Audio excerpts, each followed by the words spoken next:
السلام علیکم ورحمۃ اللہ وبرکاتہ۔ اعوذ باللہ من الشیطان الرجیم، بسم اللہ الرحمن الرحیم۔ یا قوم لکم الملک اليوم ظاہرین فی الارض فمن ينصرنا من بأس الله إن جاءنا قال فرعون ما أريكم إلا ما أرى وما أهديكم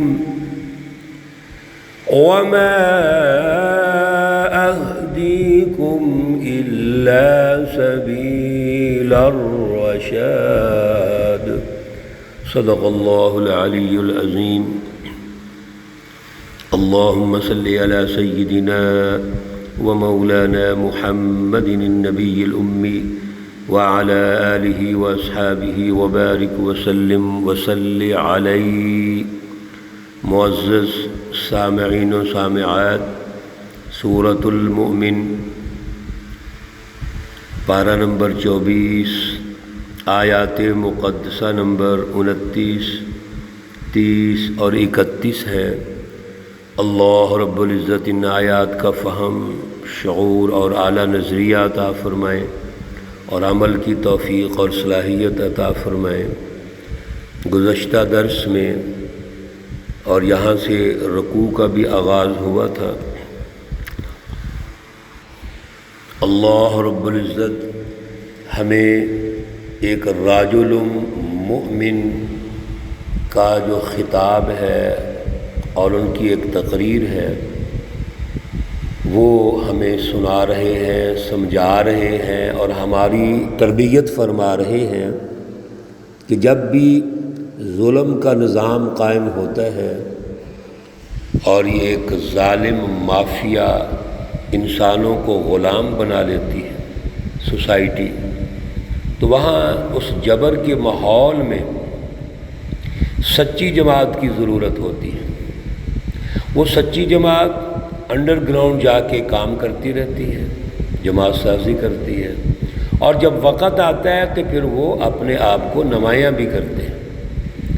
یہاں ہم فرعون کے بارے میں تفصیلاً یہ پڑھ رہے ہیں کہ اس نے ایسے جبر کا ماحول قائم کیا ہوا تھا جس میں قتل و غارت کرتا تھا، بچوں کو تو قتل ہی کر دیتا تھا تاکہ کوئی زندہ ہی نہ رہے اور میرے مقابلے میں نہ آئے۔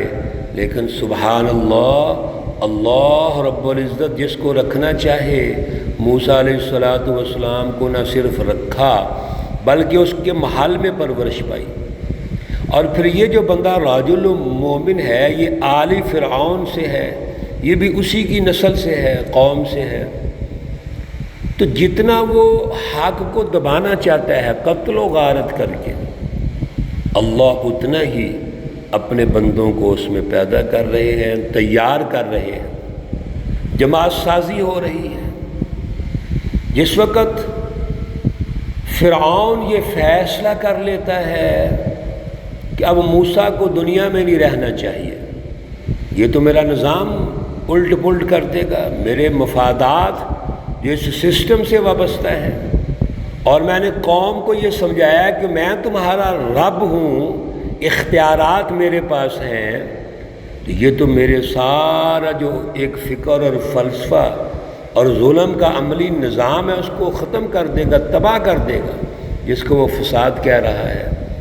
تو یہ رجل مؤمن اٹھا اور اس نے حق کی بات کی جو ہم نے پچھلے درس میں بھی سنی، اور پھر یہ رجل مومن کی تقریر جاری ہے۔ کہتے ہیں آیت مقدسہ نمبر 29 میں، یا قوم، اے میری قوم، لکم الملک اليوم، آج یقیناً تمہارے پاس ملک ہے، اختیارات ہیں، ظاہرین فی الارض، جو زمین پر تمہیں حکومت ملی ہوئی ہے، آج زمین پر جو غلبہ ہے، ظاہرین غلبہ، حکومت، اقتدار، وہ یقیناً تمہارا ہے، اور تم اس اقتدار کے نشے میں ظلم کر رہے ہو، اختیارات کا ناجائز استعمال کر رہے ہو۔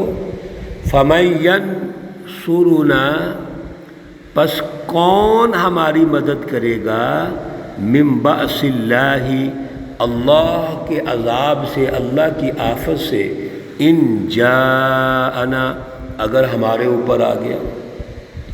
آپ کو خوف نہیں، اللہ رب العزت کا ڈر نہیں، اگر اللہ کا عذاب آ گیا تو ہمیں کون بچائے گا؟ جب یہ گفتگو اس رجل مؤمن نے کی تو قال فرعون نے کہا، ما اریکم الا ما اری، ما اریکم، میں تمہیں سمجھاتا ہوں، بیان کرتا ہوں، الا ما اری، مگر وہ چیز جو مجھ کو سمجھ آتی ہے۔ بڑی اہم یہ جملہ ہے فرعون کا، اور آج کے ماحول کے تناظر میں بھی ذرا اس پہ غور کیجیے۔ فرعون یہ کہنے لگا، یعنی ظالم بادشاہ، وقت کا ظالم حکمران یہ کہنے لگا کہ اے بندے، میں جو بات کرتا ہوں وہ درست ہے، تمہیں میں یہ سمجھا رہا ہوں، یعنی تمہاری جتنی تقریر ہے موسیٰ علیہ السلام کے بارے میں وہ کوئی اہمیت نہیں رکھتی۔ جو میری فکر، جو میرا فلسفہ ہے، جو میری سوچ ہے، وہ سمجھو، تم اپنی باتیں کرتے جا رہے ہو، ایک بات۔ دوسرا، وما اہدیکم الا سبیل الرشاد، اور میں تمہیں بتاتا ہوں، راہ بتلاتا ہوں، کون سی؟ جو مگر جو درست راستے ہے، بھلائی کا راستہ۔ دو چیزیں ہیں، ایک فکر، دوسرا عمل و کردار۔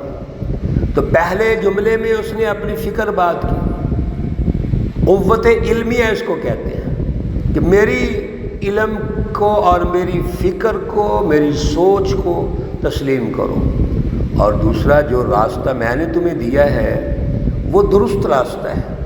تو تم کیسے باتیں کر رہے ہو؟ تم موسیٰ علیہ السلام کی باتیں کر رہے ہو۔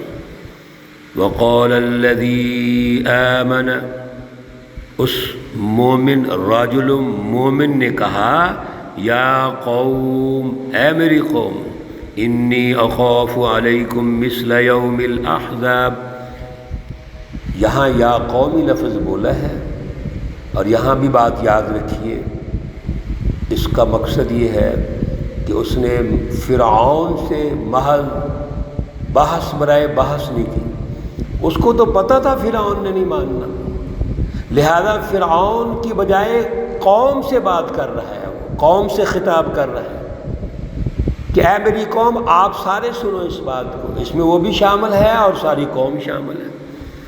انی اخاف، بے شک میں ڈرتا ہوں، علیکم، تم پر، مثل یوم الاحزاب، جو پہلی جماعتوں کو عذاب آیا ہے، پہلے قوموں کو، فرقوں کو عذاب آیا ہے، میں اس سے ڈرتا ہوں۔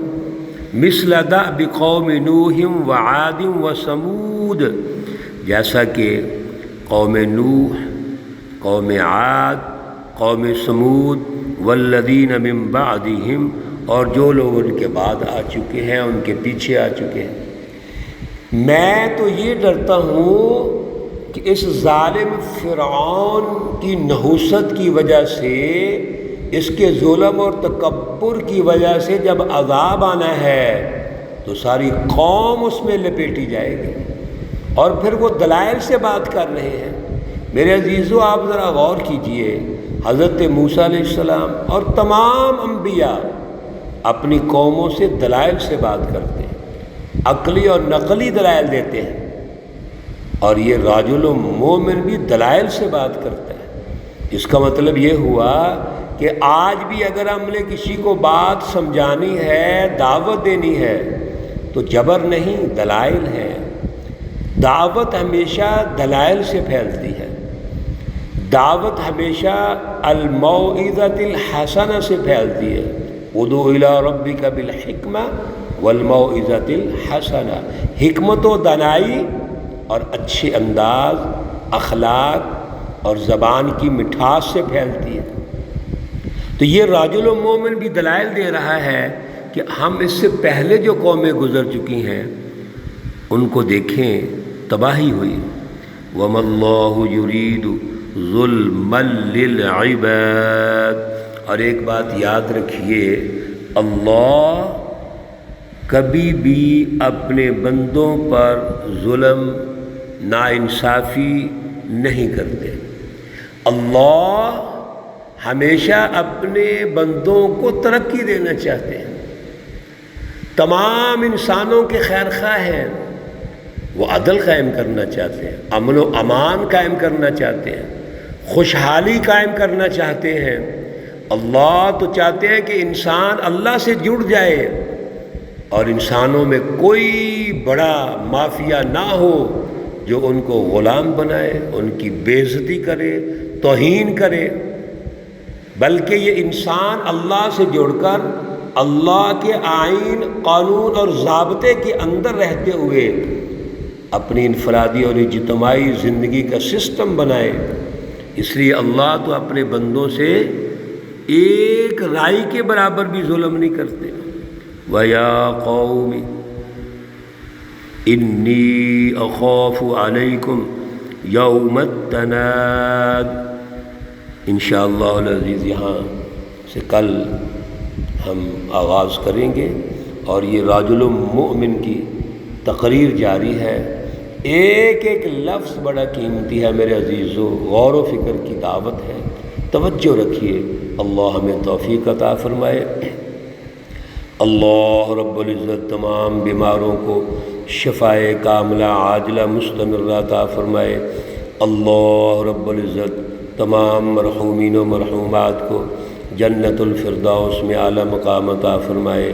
ربنا تقبل منا انك انت السميع العليم وتب علينا انك انت التواب الرحيم، وصلى الله تعالى على النبي الأمي محمد وعلى آله وأصحابه أجمعين برحمتك يا أرحم الراحمين۔ السلام علیکم ورحمۃ اللہ وبرکاتہ۔